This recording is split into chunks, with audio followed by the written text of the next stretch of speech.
माशाल्लाह। बिस्मिल्लाहिर्रहमानिर्रहीम। अस्सलाम वालेकुम। कहते हैं कि कोई भी काम शुरू करने से पहले बिस्मिल्लाह पढ़ना बहुत ज़रूरी हो जाता है। वो इस वजह से अगर आप चाहते हैं कि काम में बरकत हो और आपका काम अच्छे से हो जाए, अल्लाह ताला की रज़ा से हो जाए, तो आपने बिस्मिल्लाह पढ़ के ही काम शुरू करना है। आज हम गए हैं ज़ारा के स्कूल के एडमिशन के लिए। ज़ारा के स्कूल के एडमिशन के लिए फ़ॉर्म लेना था, तो आज हम फॉर्म लेकर आए हैं। ज़ारा की एज क्राइटेरिया के हिसाब से ज़ारा का प्री नर्सरी में एडमिशन होना और इनकी रिक्वायरमेंट्स के हिसाब से हमें ज़ारा की पिक्चर कैप्चर करवानी होगी। चूँकि आपका फर्स्ट पे भी होता है तो आपको समझ ही नहीं आ रहा था कि कौन से स्कूल में एडमिशन दिलाना चाहिए, लेकिन हमारे हिसाब से उस्मान पब्लिक सबसे बेस्ट था क्योंकि इस्लामिक इन्वायरमेंट, गुड एजुकेशन और फिर हमारे घर से करीब भी था। तो फॉर्म फिल करने से पहले हमें ज़ारा की पिक्चर्स खिंचवानी थी, तो हम यहाँ ज़ारा की पिक्चर्स खिंचवाने हैं।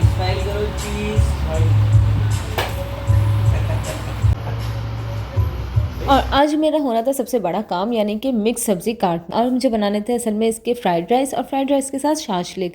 तो शाशलिक के लिए मैंने ये सब्ज़ी अलग काटी थी, जो कि मोटी मोटी काटनी थी, लेकिन थोड़ी सी मैंने बारीक काट दी थी। उसके अलावा बाकी सारी सब्ज़ियाँ मैंने बारीक काट के काफ़ी टाइम लगा के एट लास्ट मैंने फ्राइड राइस के लिए सब्ज़ियाँ काट ही ली। लेकिन बनाऊँगी आज नहीं, क्योंकि आज तो मैं सब्ज़ियाँ ही काट के थक गई थी। और यहाँ 5 डेज़ गुजरे ही थे कि ज़ारा के स्कूल से इंटरव्यू की कॉल आ गई। इंटरव्यू की कॉल आनी ही थी कि मुझे ज़ारा की शॉपिंग के लिए जाना था, तो मैंने उसके लिए एक्सपो स्टोर चुना। एक्सपो स्टोर वैसे तो पहले मैं जा चुकी थी, जिसका मैंने एक्सपीरियंस बताया था कि बहुत बुरा रहा था और व्लॉग भी बनाया था, लेकिन आज जब मैं गई हूँ तो इनकी वैरायटी बहुत ज़बरदस्त आई हुई थी, तो मैंने इधर से ज़ारा की कुछ शॉपिंग की। दिखाइए कैसे हैं आपकी ड्रेसेस। वाह, इट्स लुकिंग सो नाइस। आप सुबह कौन सा वाला ड्रेस पहन के जाओगी? ये या फिर ये? जल्दी बताइए, विच वन यू लाइक? ये वाला। ये तो मैंने घर के लिए लिया ज़ारा। और जनाब नए ड्रेसेस देख के बच्चों की शरारतें, और शरारतों के साथ उनकी एक्साइटमेंट ख़त्म ही नहीं होती। और यहाँ हम हो रहे थे सोने में लेट, क्योंकि हमें जाना था सुबह इंटरव्यू के लिए। और ये सैटरडे की सुबह, और सुबह के टाइम हमारा इंटरव्यू, और हम उठे हैं सुबह ही सुबह, यानी 7:45 बजे।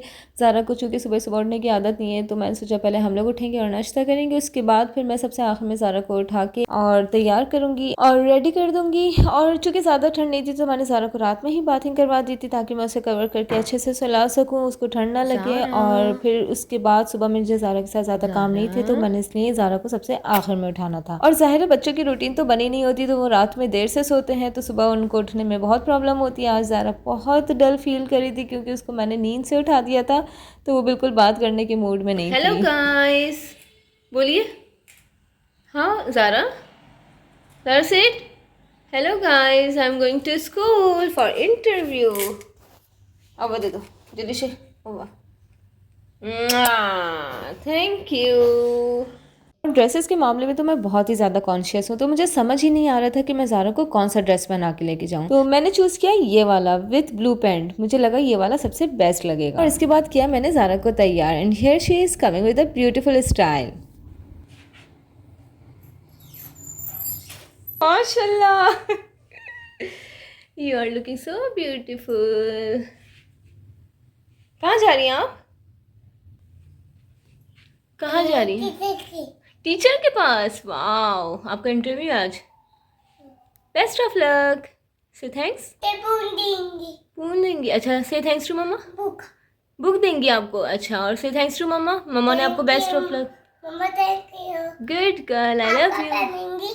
और जनाब यहाँ इंटरव्यू देके हम आ चुके थे, और हमारा इंटरव्यू बहुत अच्छा रहा। बहुत अच्छे से मुराद ये कि एवरेज रहा। नाउ होप फॉर गुड कि क्या रहता है। और ये वो इमोशन है जो टीचर्स सारे बच्चों को दे रही थी, लेकिन शायद वो ज़ारा को देना भूल गई, वरना कंपैरिजन तो खैर वो लोग करते नहीं। तो ज़ारा ने जब मुझसे पूछा, तो मैंने कहा कि टीचर आपको भिजवाएंगी। तो अभी ज़ारा के सोने के बाद मैंने ये इमोशन ज़ारा के लिए बनाया है, और अब जब वो उठेगी तो फिर मैं उसको ये दूंगी कि टीचर ने आपको भिजवाया है। टीचर ने कहाँ दिया है? हैप्पी फेस दिखा दो। और एज यूजुअल औरतों का सबसे मुश्किल काम कि खाना बनाने का सोचना कि आज बनाएं तो क्या बनाएं। तो आज हमारे पास रखा हुआ था चरखा, जो कि रात में पार्सल करवा कर लेकर आए थे, तो वो काफ़ी बच गया था, लेकिन था बहुत ज़्यादा स्पाइसी, तो मैंने सोचा इसका कुछ और बना लिया जाए। तो फिर मैं सोचा इसकी कढ़ाई बनाते हैं। तो इसकी मैं कढ़ाई बनाने के लिए खड़ी तो सबसे पहले मैंने इसके किए पीसेस, और यहाँ मैं किसी मेजरमेंट के हिसाब से नहीं बना रही थी क्योंकि मुझे चरखे को सिर्फ और सिर्फ अवेल करना था। तो मैंने पैन में लिया ऑयल, और ऑयल में डाली ये चिकन, उसके साथ ही मैंने डाला इसमें अदरक लहसुन का पेस्ट और उसको अच्छे से भून लिया। क्योंकि चरखे में बहुत ज्यादा मिर्चें थी तो इसलिए मुझे इसमें कुछ और मजीद डालने की जरूरत नहीं पड़ी। तो इसके भूनने के बाद मैंने इसमें डाला दही, और फिर अच्छे से पकने के बाद एक बार मैंने टेस्ट किया कि इसमें अगर किसी चीज़ की कमी है तो मैं डाल दूं, लेकिन किसी चीज़ की कमी लग ही नहीं रही थी। तो फिर बस मैंने इसको अच्छे से भूना, और उसके बाद जब ग्रेवी ऊपर आ गई है तो फिर ये आपका सालन तैयार है। और यकीन जाने कि ये कोई इतने मज़े का बना था कि मुझे इसके साथ कुछ ऐड करने की ज़रूरत भी नहीं पड़ी, और मिर्चें भी कम हो गई थी, और फिर वो खाने में भी आ गया था। और हाँ जी, मशवरे के तौर पे मुझे ज़रूर बताइएगा कि अगर आप लोगों के किड्स प्री नर्सरी में कहीं एडमिशन ले रहे हैं तो फिर वो कहाँ ले रहे हैं, और कौन सा स्कूल आप लोगों की नर्सरी में बेस्ट है, तो मुझे कमेंट बॉक्स में ज़रूर बताइएगा। और अगर ये वीडियो पसंद आई हो, मेरी वीडियो को लाइक कीजिए, चैनल को सब्सक्राइब कीजिए, और अपने फ्रेंड्स में ज़रूर शेयर कीजिए। मुझे सपोर्ट करने के लिए इतना तो बनता ही है। तो मिलते हैं नेक्स्ट व्लॉग में, अपना ख्याल रखिएगा। अल्लाह हाफिज़। डर गई बेटी, ज़्यादा डर गई आपसे, पता है? आपको भी बात कर लेना।